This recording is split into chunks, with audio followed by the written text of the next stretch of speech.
तो भाई कॉकरोच जनता पार्टी का जो प्रदर्शन चल रहा है जंतर मंतर पे, आज उसको कई सारे दिन हो गए।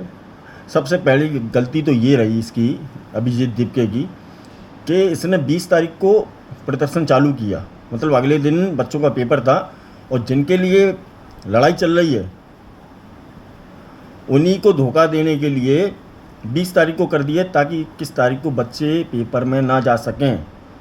यही कांग्रेस सरकार ने किया, वहाँ पे उनकी सरकार है, वहाँ पे उन्होंने रैली निकाली, बच्चे लेट हो गए और बच्चे और उनके माँ बाप रोते रह गए, बिलखते रह गए, लेकिन एंट्री नहीं ले पाए।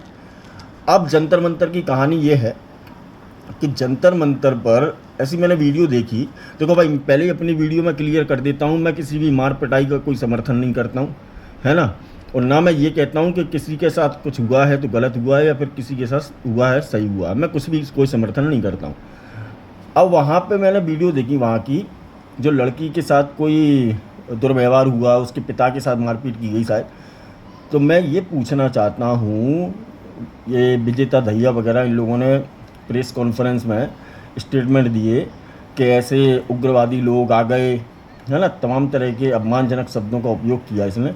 तो मुझे ये बताओ आप कि आप बार बार उनके पिताजी उस लड़की के हिंदू धर्म के बारे में और हिंदुओं के बारे में गलत बोल रहे हैं, तो कोई भी व्यक्ति कब तक सहन करेगा? मैं पूछ रहा हूँ। मैं किसी को अगर गाली दूँ और मैं उसको रोज़ की रोज़ गाली दूँ, 2 घंटे 5 घंटे दिन भर गाली दूँ, एक ना एक दिन पलट के वो गाली देगा मुझको, या तो फिर हाथ छोड़ देगा। भाई यही हुआ। आप हिंदू धर्म के बारे में हिंदू संगठन के जो व्यक्ति हैं उन्हीं के सामने गलत बोल रहे हो, और फिर आप प्रेस कॉन्फ्रेंस में दे रहे हो कि सर को 3 जगह से फाड़ दिए गए। भाई तुम जैसे लोग जो आतंकवादी को समर्थन करते हैं, तुम्हारी बात का भरोसा कैसे करें हम लोग, हैं? तुम उमर खालिद को सपोर्ट करने वाले लोग उनसे जेल में मिलने जाते हो, फ़ोटो खिंचवाते हो।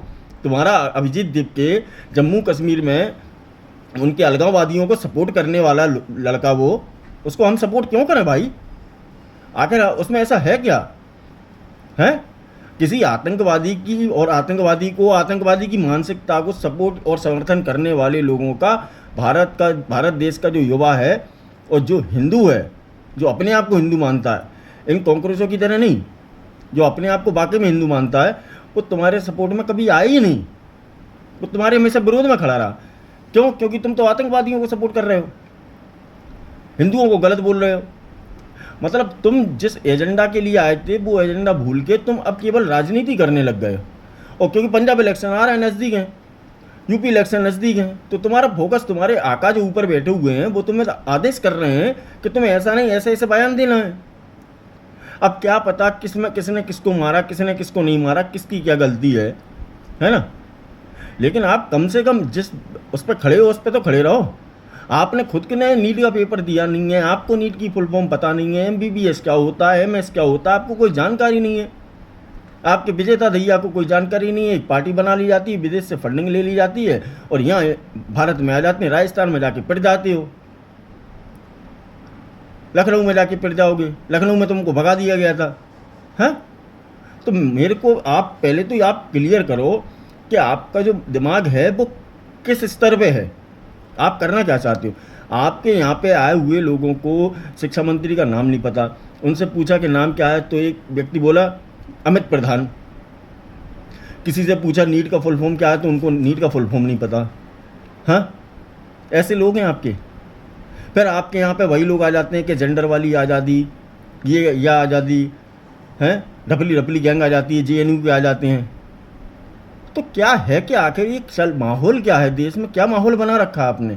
देश के युवाओं को क्या आप सड़क पे पहुंचा के उसके हाथों में पत्थर ईंट पकड़ा के आप उसको जेल में देखना चाहते हो क्या, कि युवा का पूरा भविष्य बर्बाद हो जाए? थोड़ी तो शर्म करो यार। माँ बाप ने कुछ संस्कार तो दिए होंगे, तो किसी का भविष्य बर्बाद थोड़ी करोगे आप। जय हिंद दोस्तों।